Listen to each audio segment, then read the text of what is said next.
प्रणाम सभी को। तो आज हम जानने वाले हैं राष्ट्रीय पाठ्यचर्या की रूपरेखा के खंड 1.2 के बारे में, भारत और दुनिया में प्रारंभिक बाल्यावस्था, देखभाल और शिक्षा का विकास। तो चलिए शुरुआत करते हैं खंड 1.2.1 से, जो है प्रबुद्ध भारतीय परिप्रेक्ष्य। बच्चों के सर्वांगीण विकास में मदद के लिए ECCE की महत्ता को भारतीय परंपराओं में पहचाना गया है और बच्चे के जीवन के प्रारंभिक वर्षों को भारत के विविध सांस्कृतिक परिदृश्य में बहुत वजन दिया गया है।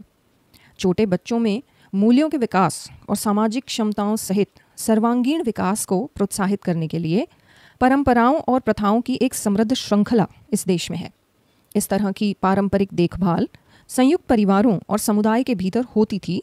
बच्चे उनकी देखभाल करने वाले वयस्कों और हम उम्र साथियों के साथ होते थे। शिक्षा का भारतीय विजन व्यापक और गहरा रहा है। इसमें यह शामिल है कि शिक्षा को आंतरिक और बाह्य दोनों ही तरह के विकास को पोषित करना चाहिए। बाहरी दुनिया के बारे में सीखना और अपनी आंतरिक वास्तविकता एवं स्व के बारे में सीखना साथ साथ होना चाहिए। व्यावहारिक नज़रिया भी यही है। अच्छा स्वास्थ्य और सामाजिक भावनात्मक कौशल, विचार कर पाने और विवेकपूर्ण चयन तथा निर्णय लेने की क्षमता का विकास, यह सब समेकित और समग्र रूप से होना चाहिए। सीखना केवल जानकारी को इकट्ठा करना नहीं है, बल्कि यह स्वयं के विकास, दूसरों के साथ अपने संबंधों के विकास, ज्ञान के विभिन्न रूपों में विभेद करने की योग्यता और जो भी सीखा है उसे खुद के लिए और समाज के फायदे के लिए उपयोग कर पाने की क्षमता है। चलिए अब जानते हैं हम पंचकोश के बारे में। पंचकोश या 5 परतों के साथ बच्चा एक संपूर्ण इंसान है। ये परतें हैं अन्नमय कोश यानी शारीरिक परत, प्राणमय कोश यानी जीवन शक्ति ऊर्जा परत, मनोमय कोश यानी मन की परत, विज्ञानमय कोश यानी बौद्धिक परत और आनंदमय कोश यानी आंतरिक स्व। हर परत के कुछ खास गुण हैं। इन 5 परतों को पोषित करने पर बच्चे का सर्वांगीण विकास होता है। हर कोश के विकास के लिए कुछ खास तरीके डिज़ाइन किए गए हैं। ये तरीके इस बात को ध्यान में रखते हुए डिज़ाइन किए गए हैं कि ये सभी कोश एक दूसरे से आपस में जुड़े हुए हैं। इसीलिए ऐसी गतिविधियाँ जिसमें किसी एक कोश का भी विकास होता है, वह दूसरे कोश के विकास में योगदान देगी ही। उदाहरण के लिए संतुलित आहार, पारंपरिक खेल, पर्याप्त कसरत और योगासन, इन सभी को उम्र के अनुसार उपयुक्त रूप से प्रयोग करने पर शारीरिक विकास होता है, जिससे सकल और सूक्ष्म दोनों ही तरह के गत्यात्मक कौशलों का विकास होता है। पूरे शरीर को ज़रूरी ऑक्सीजन मिल पाए, इस तरह से सांस लेना सीखना महत्वपूर्ण है। यह आवाज़ को भी साधता है और स्व जागरूकता के लिए भी दिशा देता है। अलग अलग तरह की कहानियाँ, गीत, लोरियाँ, कविताएं, प्रार्थनाएं न केवल बच्चों में उनकी संस्कृति के प्रति प्यार विकसित करती हैं, बल्कि उनको मूल्य आधारित दृष्टि भी देती हैं। यह सुनने और ध्यान केंद्रित कर पाने की क्षमताओं का विकास करता है और इस तरह भाषा के विकास में भी योगदान देता है। अपने आसपास की दुनिया, इसकी सुंदरता और आश्चर्य को अनुभव कर पाने के लिए इंद्रियों को भी तेज करने की ज़रूरत है। रोज़मर्रा की ज़िंदगी में समेकित सेवा, संबंधों की खुशी को अनुभव करने और इसके साथ साथ अपने समुदाय का हिस्सा होने और समुदाय के लिए कुछ अच्छा करने के लिए भी तैयार करती है। ECCE में परिकल्पित विकास के विभिन्न क्षेत्रों में भी पंचकोश की अवधारणा और कल्पना का खाका दिखता है। ये क्षेत्र ही पाठ्यचर्या उद्देश्यों के आधार हैं। इनके बारे में अगले अध्याय में चर्चा है। अब बात करते हैं 5 प्रकार के विकास की। पहला है शारीरिक विकास। उम्र के अनुसार संतुलित शारीरिक विकास, शारीरिक तंदुरुस्ती, लचीलापन, ताकत और सहनशीलता, इंद्रियों का विकास, पोषण, स्वच्छता, व्यक्तिगत स्वास्थ्य, शारीरिक गतिविधियों का बढ़ना, इंसान 100 वर्षों तक स्वस्थ जीवन जी पाए, यह ध्यान में रखते हुए शरीर और आदतों का विकास। दूसरा है जीवन ऊर्जा का विकास यानी प्राणिक विकास। ऊर्जा का संतुलन और संरक्षण, सकारात्मक ऊर्जा और उत्साह, सभी मुख्य तंत्रों का निर्बाध रूप से काम करना, पाचन तंत्र, श्वसन तंत्र, परिसंचरण तंत्र और तंत्रिका तंत्र, अनुकंपी और परानुकंपी यानी सिंपैथेटिक एंड पैरासिम्पैथेटिक तंत्रिका तंत्र को सक्रिय रखते हुए। तीसरा है भावात्मक या मानसिक विकास, ध्यान केंद्रित करना, शांति, संकल्प और इच्छा शक्ति, नकारात्मक भावनाओं से निपटना, मूल्यों का विकास, काम, लोगों और स्थितियों से जुड़ने और अलग होने का संकल्प, खुशी, दृश्य और प्रदर्शन कला, संस्कृति और साहित्य। चौथा है बौद्धिक विकास, अवलोकन, प्रयोग करना, विश्लेषणात्मक योग्यता, अमूर्त और अपसारी चिंतन, संश्लेषण, तार्किक सोच, भाषा विज्ञानी कौशल, कल्पना, सृजनात्मकता, विभेदन, सामान्यीकरण और अमूर्तीकरण की शक्ति। पांचवा है आध्यात्मिक विकास यानी स्पिरिचुअल डेवलपमेंट, खुशी, प्रेम और करुणा, स्वतः स्फूर्तता, आज़ादी, सौंदर्यबोध, जागरूकता को अपने भीतर की तरफ मोड़ने का सफ़र, journey of turning the awareness inwards. पंचकोश मानवीय अनुभव और समझ में शरीर और मन के जटिल रिश्ते के महत्व की एक प्राचीन व्याख्या है। मानव विकास का यह गैर द्विभाजी अप्रोच समग्र शिक्षा के लिए स्पष्ट रास्ता और दिशा देता है। चलिए अब जानते हैं अंतर्दृष्टि के फैलाव के बारे में। शिक्षा की यह प्रणाली जिसमें गुरुकुल में शिक्षा होती थी, दुनिया की सबसे पुरानी प्रणाली है। यह न केवल समग्र विकास को पोषित करती है बल्कि शिक्षक और शिक्षार्थी के बीच के अंतर संबंधों के महत्व पर भी जोर देती है और साथ ही साथ सीखने और विकास पर। अधिगम का आदर्श माहौल वह है जो सीखने की इच्छा पैदा करता है और इस ज्ञान को उपयोग में लाने के अवसर देता है। यह अधिगम ही है जो आंतरिक स्व के अन्वेषण और परीक्षण के अवसर देता है। प्राचीन भारत में स्मृति पर जोर दिया जाता था।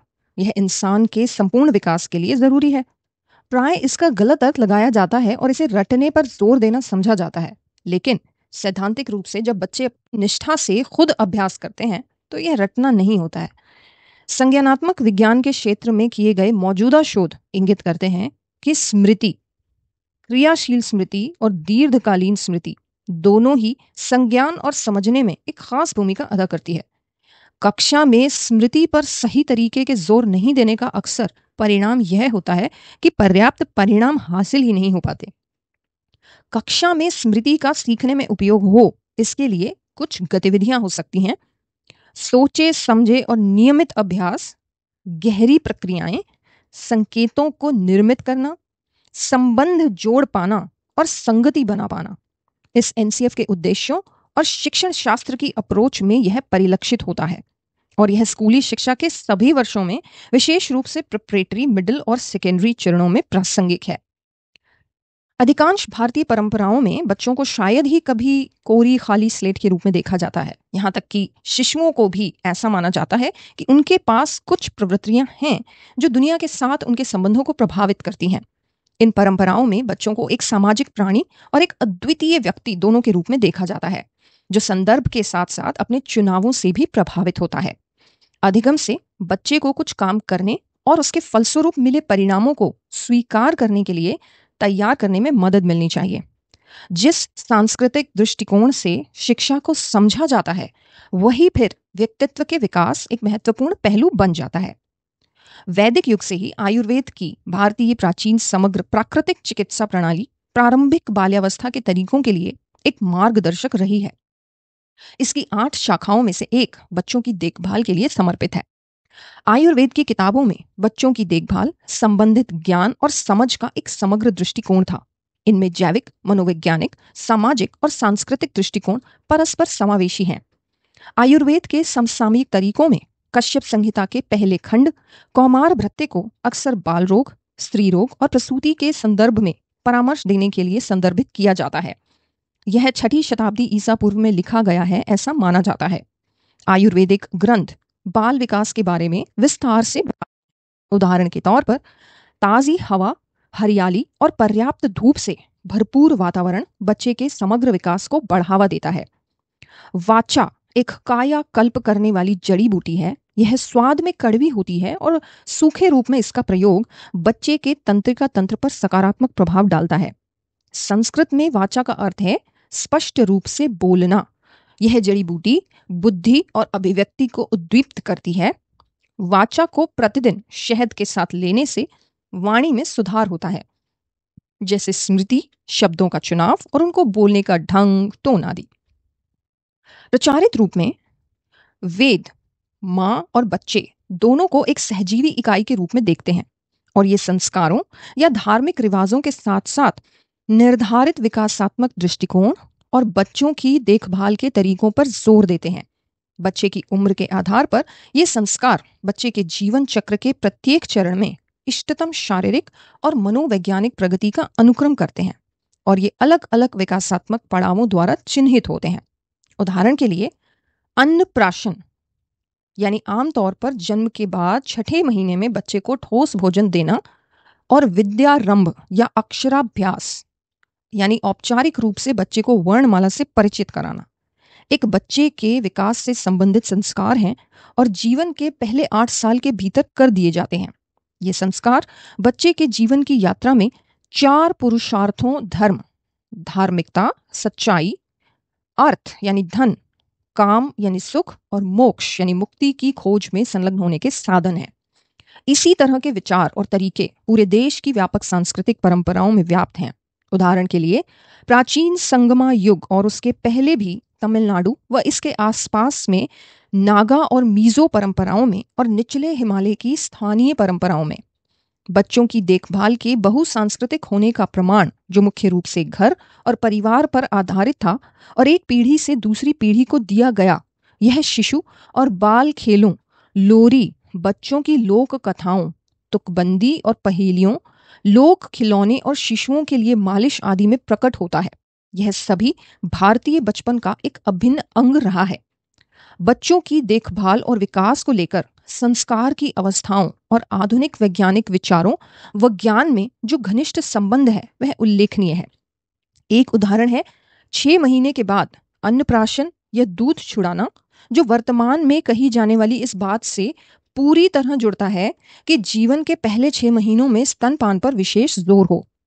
बुनियादी वैज्ञानिक सिद्धांतों को बच्चों को प्ले मोड में प्रदर्शित करने के लिए पारंपरिक लोक खिलौनों जैसे लट्टू, बांसुरी और मिट्टी के बर्तनों का उपयोग किया जाता था। शिशुओं के खेलों की प्रकृति ऐसी थी जिन्हें पियाजे की विकासात्मक अवस्थाओं के अनुरूप संवेदी गत्यात्मक कह सकते हैं।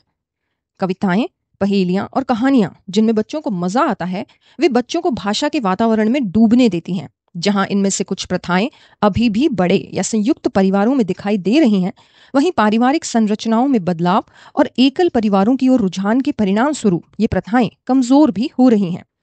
सहस्राब्दियों से विकसित भारत की इन विविध और जीवंत ईसीसीई परंपराओं की समृद्ध श्रृंखला को जीवित रखने के लिए तथा इनकी प्रभाविकता और स्थानीयता को सुनिश्चित करने के लिए इन्हें भी ईसीसीई के पाठ्यचर्या और शिक्षण शास्त्रीय फ्रेमवर्क में उपयुक्त रूप से शामिल किया जाना चाहिए। यह संदर्भगत प्रासंगिकता, आनंद, उत्साह, स्थानीय संस्कृति, पहचान और समुदाय की भावना के प्रति संवेदनशील बनाएगी। इसके अलावा बच्चों को बड़ा करने, पालने और शिक्षित करने में परिवारों की पारंपरिक भूमिकाओं को भी ईसीसीई के पाठ्यचर्या फ्रेमवर्क के भीतर दृढ़ता से समर्पित और एकीकृत किया जाना चाहिए। तो चलिए हम समाप्त करते हैं अपना आज का सेशन यहीं पर खंड 1.2.1 के साथ।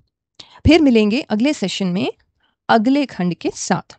तब तक के लिए धन्यवाद, प्रणाम।